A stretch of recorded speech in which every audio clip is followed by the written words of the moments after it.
बिस्मिल्लाहिर्रहमानिर्रहीम। जनाब निसार अहमद खोड़ो साहब, सदर पाकिस्तान पीपल्स पार्टी सूबा सिंध, वकार मेहदी साहब, general secretary Pakistan peoples party सूबा सिंध, हिते मीरपुर ख़ास डिवीज़न ऐं उन जा टई जेके ज़िला आहिनि, मीरपुर ख़ास, थरपारकर ऐं उमरकोट, उन जा पाकिस्तान पीपल्स पार्टी जा उहिदेदार, सूबाई काबीना जा मेंबर,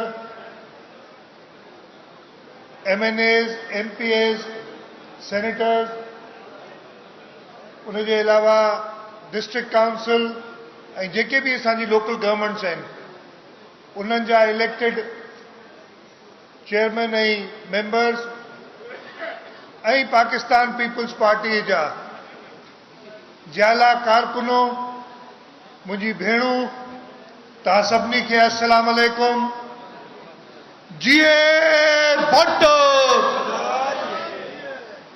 सभिनी खां पहिरीं त मां शुक्रगुज़ार आहियां मीरपुर ख़ास डिवीज़न जी ऑर्गेनाइजेशन ऐं मीरपुर ख़ास डिस्ट्रिक्ट जी ऑर्गेनाइजेशन खे त उन्हनि हिन जलसे जो, हिन इवेंट जो इंतज़ाम कयो। तव्हांखे सभु दोस्त ॿुधाए चुका आहिनि, साईं नासिर शाह ॿुधायो शुरू में त मक़सदु छा हो, छा आहे हिन गॾिजाणीअ जो। मां बि चाहींदुसि तव्हांखे उहा शइ वरजायां ऐं हिन खां पोइ अॻिते कीअं हलिबो उन लाइ थोरो तव्हांखे ॻाल्हि ॿोल कयां। उन जे अलावा जेके कुझु ॻाल्हियूं हिते थियूं आहिनि, कोशिशि कंदुसि त उन्हनि जे बारे में बि का एक्सप्लेनेशन को जवाबु ॾियां। चेयरमैन बिलावल भुट्टो ज़रदारी सॼे पाकिस्तान में टूर कयो, इलेक्शन जे सिलसिले में इलेक्शन जी कैंपेन कई। सिंध में तक़रीबन हर जगह चेयरमैन साहब सां गॾु हुअसि। हिते बि आयासीं, मूंखे चङी तरह यादि आहे त पहिरीं असां छाछरे में जलसो कयो, अज़ीम शान जलसो हो। थरपारकर जे वर्करनि खे मुबारकबाद।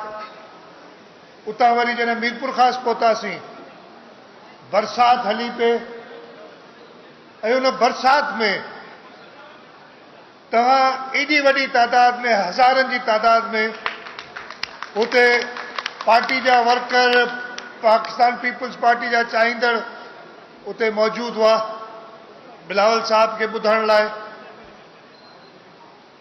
ऐं इहो बि मूंखे ख़बर आहे त हिन मीरपुर ख़ासि तौर ते मीरपुर ख़ास ज़िले, हिन में सॼो डिवीज़न तक़रीबन अची थो वञे।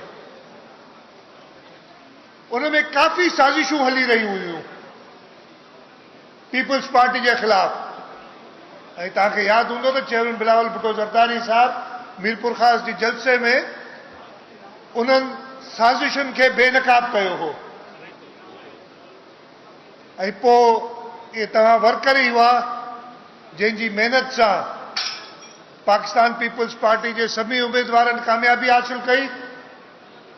ऐं अल्हम्दुलिल्लाह सॼे सिंध में असां जेतिरी पीपल्स पार्टी इलेक्शन विड़ियूं आहिनि 1970 खां वठी 2024 में असांजो वोटनि जो तादाद, असांजो सीटुनि जो तादाद सभिनी खां वधीक हो। इहो बदौलत हो तव्हां वर्करनि जी, त जंहिं पाकिस्तान पीपल्स पार्टी जो चेयरमैन बिलावल भुट्टो ज़रदारी जो पैगाम घर घर ताईं पहुचायो।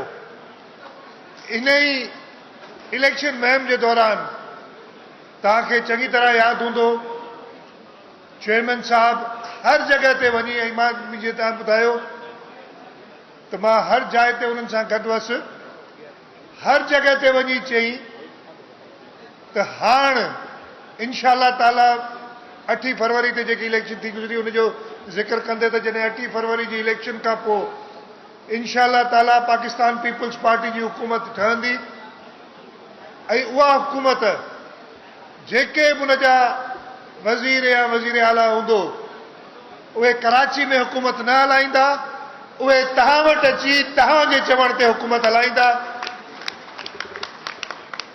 ऐं अॼोकी इहा गॾिजाणी उन जी सिलसिले जी हिकिड़ी कड़ी आहे। इलेक्शन खां यकदम पोइ पार्टी जी लीडरशिप मूं ते इतमाद करे मूंखे चीफ मिनिस्टर ठाहियो।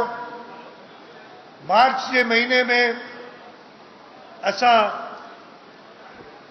2 इलेक्शनूं करायूं सेनेट जूं। सदर आसिफ अली ज़रदारी साहब खे तव्हां सिंध जे माण्हुनि जे वोटनि सां सदर पाकिस्तान जे उहिदे ते वरी पहुचायोसीं